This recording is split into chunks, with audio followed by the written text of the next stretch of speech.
Acts 23. Paul looked straight at the Sanhedrin and said, "Brothers, I have lived my life before God in all good conscience to this day." The high priest Ananias ordered those who were standing next to him to strike him on the mouth. Then Paul said to him, "God is going to strike you, you whitewashed wall. You are sitting there judging me according to the law, yet in violation of the law are you ordering me to be struck?" Those standing nearby said, "Do you dare revile God's high priest?" "I did not know, brothers, that he was the high priest," replied Paul, "for it is written, you must not speak evil of a ruler of your people." But Paul realized that one part of them were Sadducees and the other part were Pharisees. He cried out in the Sanhedrin, "Brothers, I am a Pharisee, a son of Pharisees. I am being judged because of the hope of the resurrection of the dead." When he said this, a dispute broke out between the Pharisees and the Sadducees, and the assembly was divided. For the Sadducees say there is no resurrection, and neither angel nor spirit, but the Pharisees affirm them all. The shouting grew loud, and some of the scribes of the Pharisees' party got up and argued vehemently. "We find nothing evil in this man. What if a spirit or an angel had spoken to him?"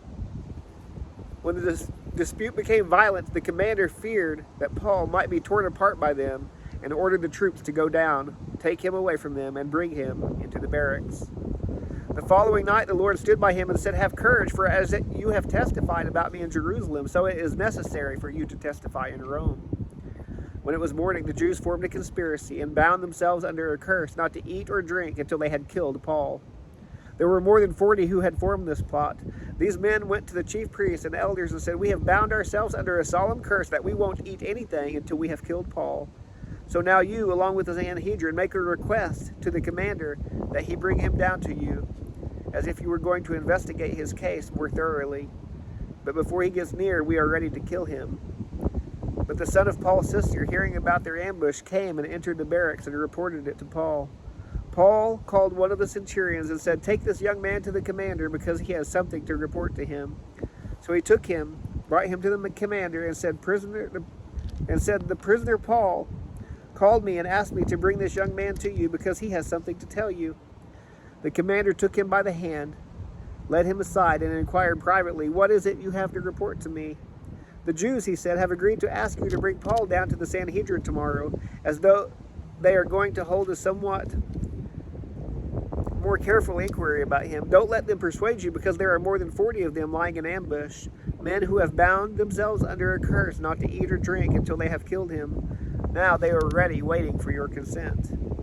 So the commander dismissed the young man and instructed him, "Don't tell anyone that you have informed me about this." He summoned 2 of his centurions and said, "Get 200 soldiers ready with 70 cavalry and 200 spearmen to go to Caesarea at 9 tonight.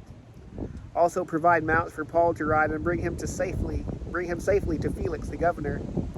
He wrote the following letter: "Claudius Lysias, to the most excellent governor Felix, greetings. When this man had been seized by the Jews and was about to be killed by them, I arrived with my troops and rescued him because I learned that he is a Roman citizen. Wanting to know the charge they were accusing him of, I brought him down before their Sanhedrin. I found out that the accusations were concerning questions of their law and that there was no charge that merited death or imprisonment. When I was informed that there was a plot against the man, I sent him to you right away. I also ordered his accusers to state their case against him in your presence. So the soldiers took Paul during the night and brought him to Antipatris as they were ordered. The next day they returned to the barracks, allowing the cavalry to go with him. When these men entered Caesarea and delivered the letter to the governor, they also presented Paul to him. After he read it, he asked what province he was from. When he learned he was from Cilicia, he said, "I will give you a hearing whenever your accusers also get here."